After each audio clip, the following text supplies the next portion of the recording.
So whether it is the heavy breathing or a snoring, it is all basically indicating that there's a narrowing in our airway. So that's what snoring represents, or heavy breathing, or any breathing sounds while we're trying to take a deep breath.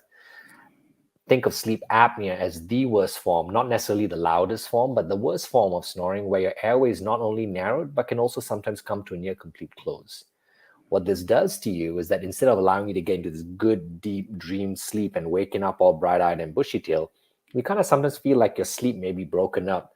And so even though you may get 8 hours of sleep based on your watch, your clock, you actually never feel like you got that many hours of sleep. You don't wake up refreshed.